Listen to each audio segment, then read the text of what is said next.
IOB के बारे में सवाल है अश्विनी भंसाली जी का, सिलीगुड़ी, पश्चिम बंगाल से हैं ये। इनके पास है 40 शेयर, क्या करना चाहिए? कितने समय तक रखना चाहिए? टाइम फ्रेम ये खुद नहीं बता रहे हैं, आप ही से पूछ रहे हैं कि अगर रखना चाहिए तो कितने समय के लिए रखना चाहिए?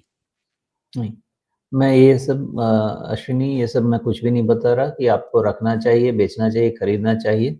हाँ, आप अपना काम ये सब खुद पढ़ाई-लिखाई करिए। मैं आपको समझाता हूँ कि आईओबी का कैसे हो सकता है। पहले तो आप बैंकिंग का कॉन्स्ट्रक्ट ही अभी चेंज हो रहा है, आप वो चीज़ समझिए। कोई भी स्टॉक में जाने के पहले ना आपको इंडस्ट्री का कॉन्स्ट्रक्ट समझना पड़ेगा और इंडस्ट्री का कॉन्स्ट्रक्ट क्या है अभी। गवर्नमेंट ऑफ इंडिया का फोकस क्या है ये आप देख रहे हैं ना। गवर्नमेंट ऑफ इंडिया का फोकस ये है कि छोटे-छोटे बैंकों को संगठित किया जाए और एक बड़ा बैंक बनाया जाए, ठीक है? तो आईओबी भी आपकी आ गई पब्लिक सेक्टर बैंक में। तो आपके पास बड़े पब्लिक सेक्टर बैंक कौन से होंगे? अभी आपके पास स्टेट बैंक होगा, पीएनबी होगा, bank of Baroda, Canara bank, अगर ऐसा कुछ नाम लिया जाए तो। ये सब आपके बड़े वाले बैंक हो गए और इसको कंसोलिडेट करना है। अभी आप देख रहे हैं कि फॉरेन कैपिटल का लिमिट बढ़ाया जा रहा है, 20 से 40% कुछ किया गया है, करने की सोच रहे हैं। अगर आपको तो ये गेस सब करना हो सुमेश कि सरकार सिर्फ 4 पीएसयू रखना चाहती है बैंकिंग में, तो वो 4 पीएसयू बैंक कौन से होंगे? वो तो टॉप 4 मार्केट कैप उठा सकते हैं ना, क्योंकि बड़े को बड़ा बनाना है ना, छोटे को बड़ा तो नहीं बना सकते।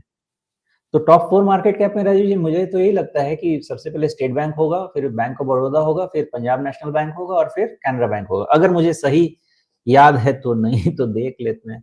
स्टेट बैंक ऑफ इंडिया देखिए, तो ठीक ही है ना।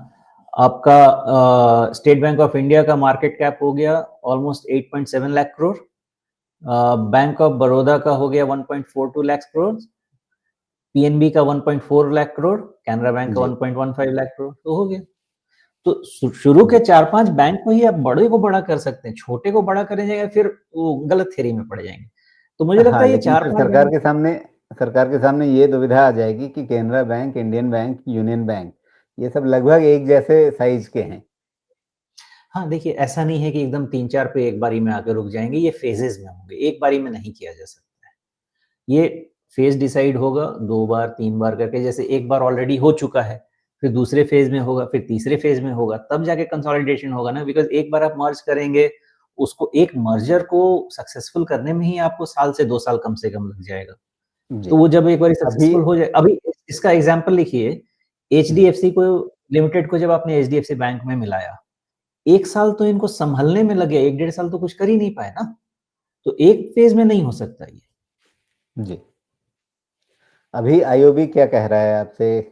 लेना चाहिए, नहीं लेना चाहिए, रखना चाहिए, नहीं रखना चाहिए? कितने क्या हुँ। इसका टाइम फ्रेम आपको दिख रहा है? या स्ट्रैटेजिक तरीके से कई बार लोग जो सोचते हैं कि अच्छा किसी के मर्जर एक्विजिशन की सुगबुगाहट चल रही है तो लेके बैठ जाओ, जब होगा तो वैल्यू अनलॉकिंग होगी। लेकिन यहाँ पे जो भी मर्जर होगा वो पीएसयू बैंकों के बीच में होगा।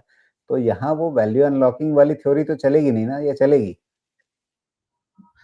नहीं, वैल्यू अनलॉकिंग वाली थियरी तो मैं नहीं समझता कि चलनी चाहिए। रादर यहाँ पे जिस जो थोड़े समय पहले पीएसयू का वैल्यूएशन लिंकिंग टू प्राइवेट वाला जो थियरी थोड़े समय पहले चली थी ना, जिसमें आपके सारे डिफेंस वाले सब कंपनीज का री रेटिंग हुआ था।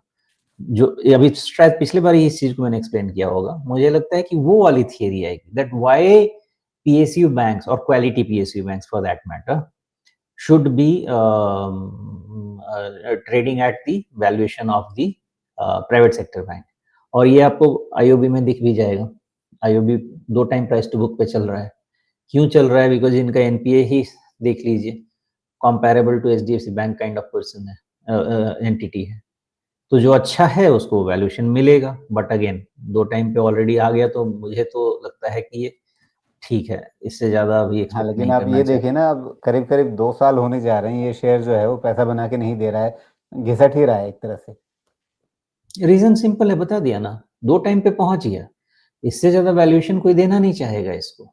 जो चीज़ 1 टाइम पे चलती रही है, उसको आप 2 टाइम डबल का वैल्यूएशन दे दीजिए, उससे ज़्यादा ये डिज़र्व नहीं कर पाएगा, नहीं दे पाएगा बाज़ार इसको।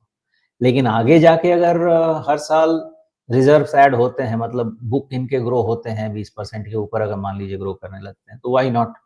इनको भी और वैल्यूएशन मिल सकता है, क्योंकि अपने आप में वैल्यूएशन नीचे आ जाएगा।